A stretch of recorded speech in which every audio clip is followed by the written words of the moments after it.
Hello, welcome to my channel. I'm Erica Cranmer, and on my channel we learn about God's Word. Occasionally we have some travel stuff or some life stuff.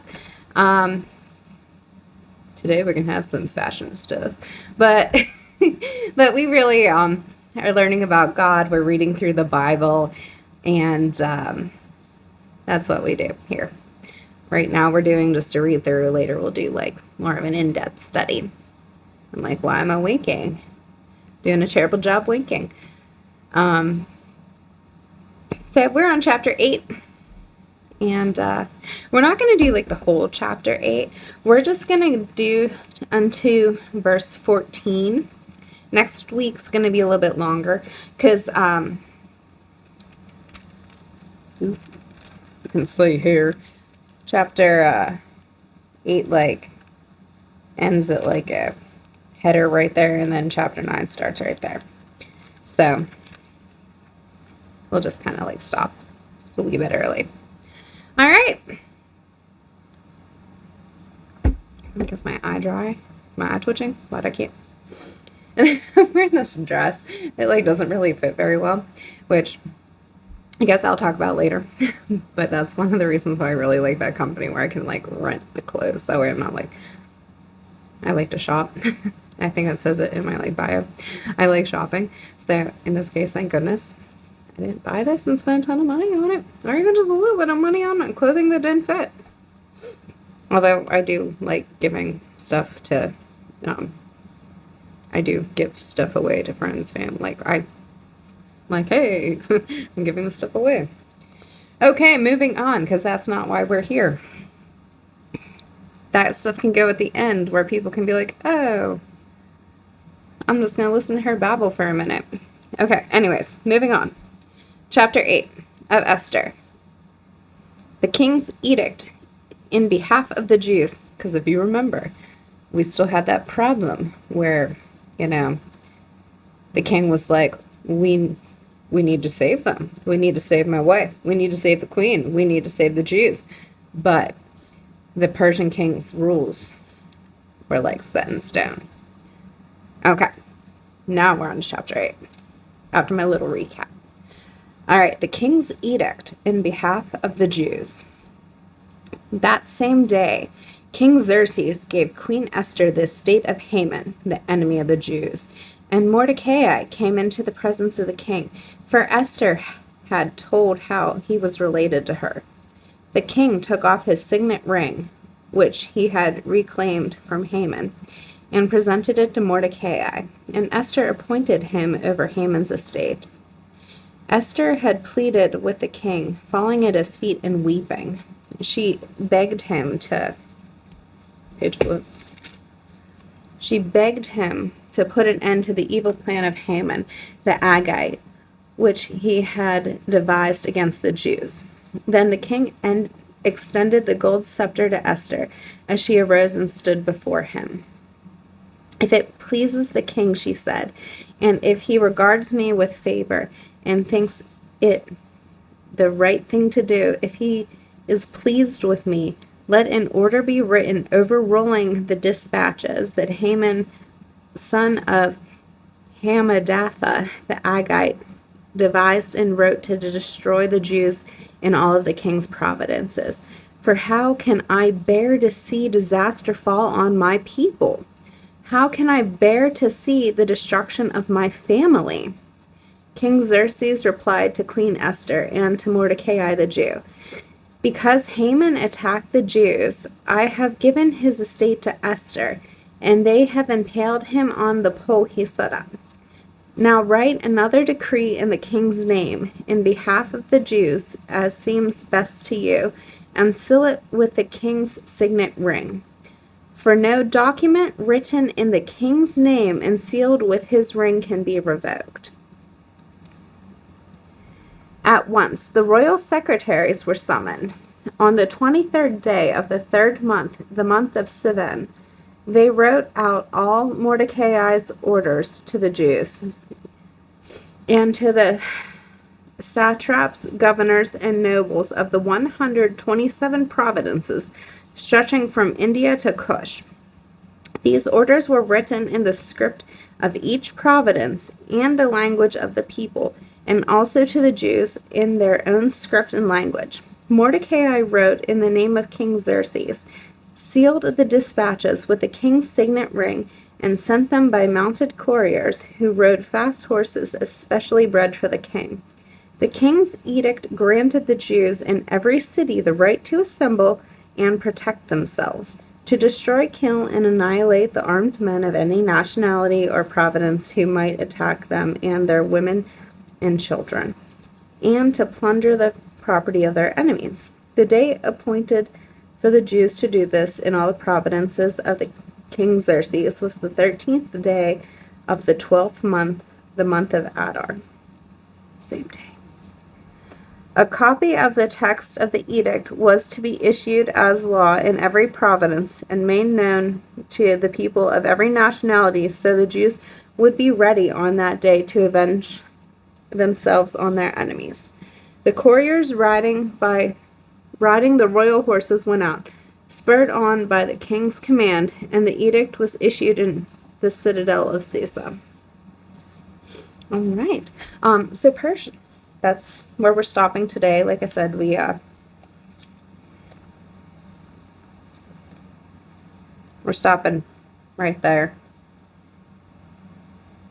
Chapter 9 starts right there. I don't want to start the paragraph and then, have to stop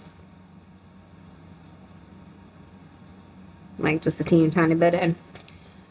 And then next week we will finish Esther. And then we'll start a new book the following month. I think we're going to do like Matthew, Mark, or Luke. Maybe John. One of those four. Or we might do Ruth. I haven't decided. Probably Matthew, Mark, or Luke. Or John. We're going to do the one that I actually have decided. I completely lied to you. We're going to do the one where the Message version starts by saying that God moved into the neighborhood, because that's the one I feel like we should do next. So anyways, some thoughts on this. So like I had been saying last week, in Persia, whenever a king wrote a law, it was sealed in stone. Like it was not flexible. It was not changeable. They had to write a new law to overrule it. So that's what they did here. Also, Persia had this immense network for getting their laws and edicts across the country. Like I said, they went from they were huge. They went from pretty much Iran to the Upper Nile region. They were a very vast, large place. Also, so whenever they state that it was sent out in the different languages, that's kind of important to note, because generally their vast network for their courier system of their rules, they would send it all out in the mother tongue of the land that say Xerxes was using, which I don't want to say what it was, because at this exact moment in time, my brain is and I can't remember. I can't remember what it was. Whatever they spoke. So they would send it out in, my brain's I think it's this, but I'm also I can't remember. So they would send it out in the base language that they used.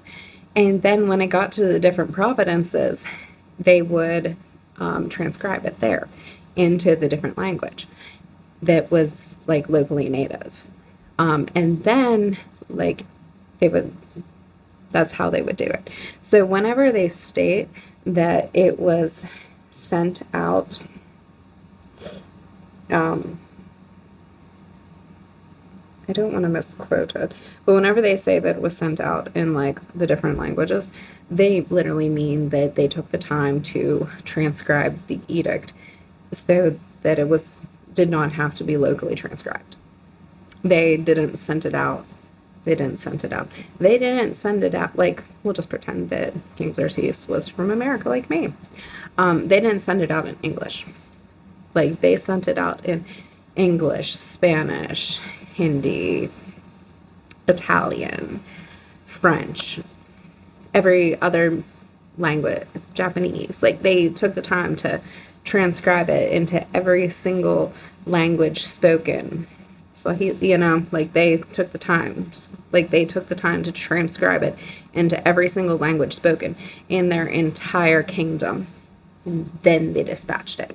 So that's what that's talking about. Same thing back in chapter 1, whenever they were like, Queen Vashti is done.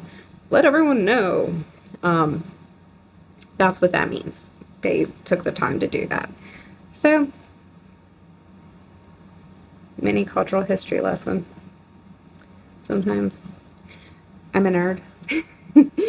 Yay, nerds unite. So I'm a nerd, and sometimes I feel like the more I know, the more it helps me apply to the Bible. And like I said, like we're really just reading through right now, and then I guess you get my thoughts on the subject. And then sometimes you get like little Erica thoughts, like, I'm glad I didn't buy this dress because it doesn't fit. I'm glad I rented it, and I can send it back and get something new. So that's Erica's like life thought of today. And sometimes I feel like the more you know sometimes about history or culture or things like that, sometimes it helps you learn more about things in the Bible. But like, we're just doing a quick little read through with your spice of Erica thrown in on the side. All right. Thank you for being here, and thank you for learning with me. And I guess I shouldn't just say I rented this ill-fitting dress that is beautiful. And okay, so just like a little bit of like humbleism here. That's not a word, but I gained a ton of weight over the past few years, and I really would love to lose it. So if I in fact lose, like I don't need to lose all of it because, like I'm aging and who cares. But like if I would lose like half of what I've gained, I will in fact rent this dress again because it is beautiful and I love it. Not dissing the dress, just saying I'm glad I didn't spend the money on the dress. I'm glad I rented it. I love that armoire company with the renting. I'm done babbling at you. And I'll talk to you later. Hit subscribe, like, all the buttons because you want to be here next Thursday for the last two chapters in one paragraph. You want to get the end of the story? I can't hit the stop button.